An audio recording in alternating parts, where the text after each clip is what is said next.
మద్దెల చెరువు సూర్యుని లేపేసిన భానుకిరణ్ ఇప్పుడు మనశ్శాంతి లేక అల్లాడిపోతున్నాడు. జైల్లో నుండి బయటకు వచ్చే దారి లేక లబోదిబోం అంటున్నాడు. మొన్నటి వరకు జైలే కదా స్వర్గసీమ అంటూ కులాసాగా గడిపాడు. ఇప్పుడు బెయిల్ కావాలి మహాప్రభో అంటూ మొత్తుకుంటున్నాడు. ఒక్క ఛాన్స్ ఇస్తే అలా బయటికెళ్ళి ఇలా వచ్చేస్తానంటున్నాడు. బెయిల్ కోసం ఎంత ట్రై చేసినా భాను ప్లాన్స్ వర్కౌట్ కావటం లేదు. సూరి హంతకుడు భాను జైల్లో ఉన్నాడు. భాను జైల్లో ఉన్నా మనసంతా బయటే ఉంది. తాను దాచిపెట్టిన కోట్ల మీదే ఉంది. భానుకిరణ్ షార్ట్ కట్ లో భాను, రాయలసీమ ఫ్యాక్షనిజంలో ఊహించని ట్విస్ట్ భాను.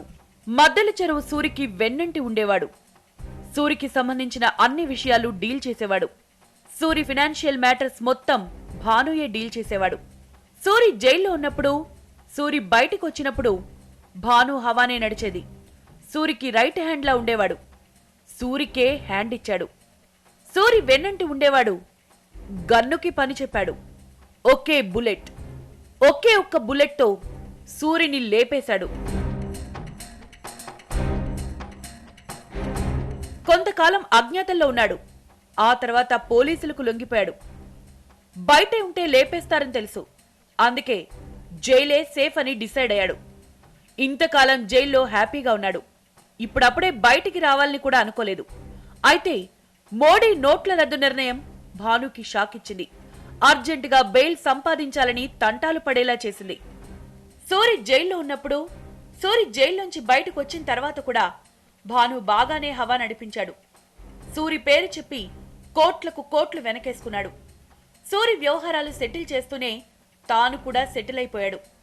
ఈ తెరచాటు వ్యవహారాలే చివరికి సూరి మర్డర్కి దారితీశాయి. భాను సూరిని చంపేశాడు. ఒక పనైపోయింది. ఖేల్ ఖతం, దుకాణ్ బంద్. ఇక తాను సేఫ్ గా ఉండడమే భానుకి మిగిలింది. జైలుకు మించిన సేఫ్టీ ప్లేస్ ఇంకెక్కడుంటుంది? అందుకే 7 ఏడాదిన్నర పాటు తప్పించుకు తిరిగినా చివరికి లొంగిపోయి జైల్లో సెటిల్ అయ్యాడు. భాను చెంచల్గూడ జైల్లో ఉన్నాడు. సూరి పేరు చెప్పుకుని సంపాదించిన 100 కోట్ల ఆస్తులు మాత్రం రోజు రోజుకు విలువ పెంచుకుంటూ నిక్షేపంలా ఉన్నాయి.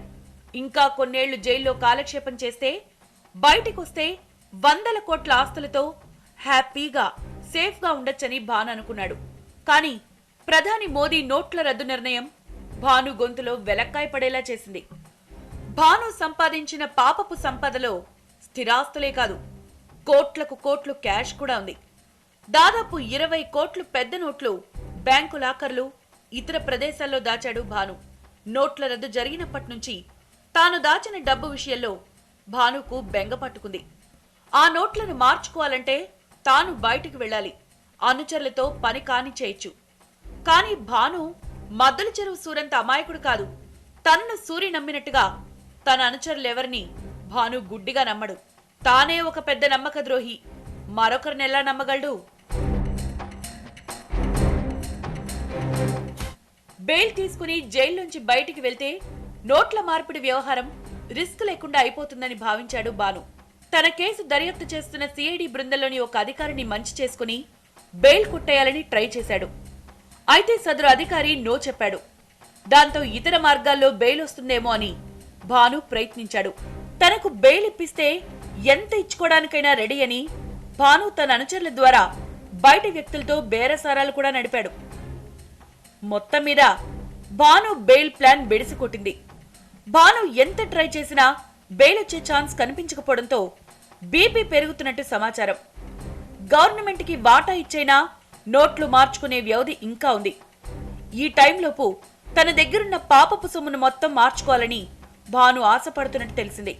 అందుకే పట్టు వదల్ని విక్రమార్కుడిలాగా బెయిల్ కోసం ట్రై చేస్తూనే ఉన్నాడు.